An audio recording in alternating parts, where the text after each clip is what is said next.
cura de lei.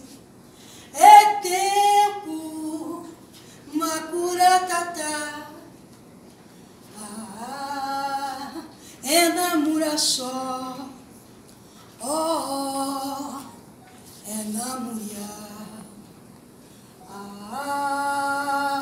É namura só. Oh, é namuria.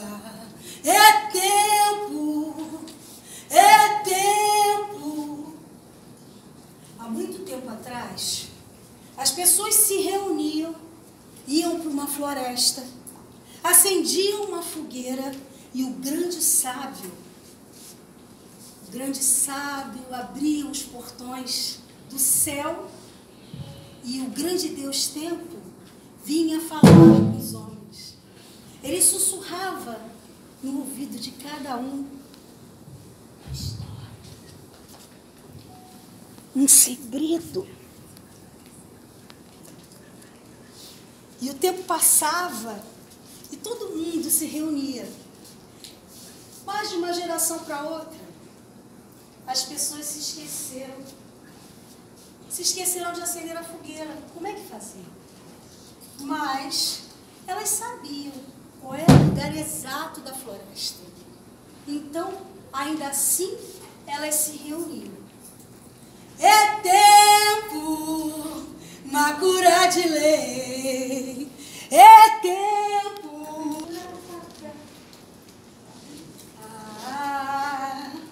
É namura só. Oh, é macuria.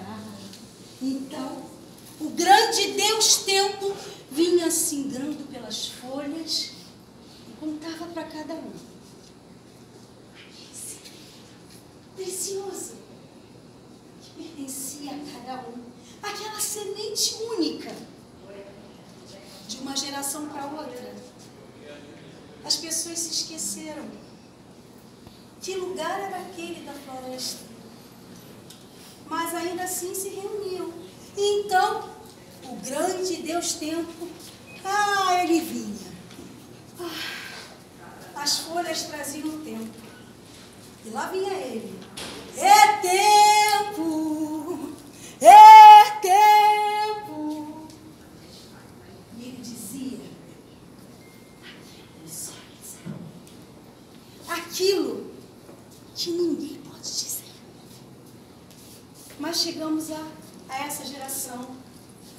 E nessa geração, esquecemos das orações.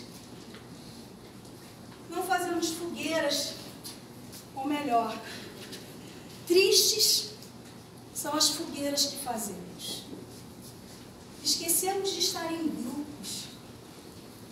Nos dividimos. Somos homens partidos. Mas, quando estamos juntos e quando contamos essa história, quando temos memória, sabe o que acontece?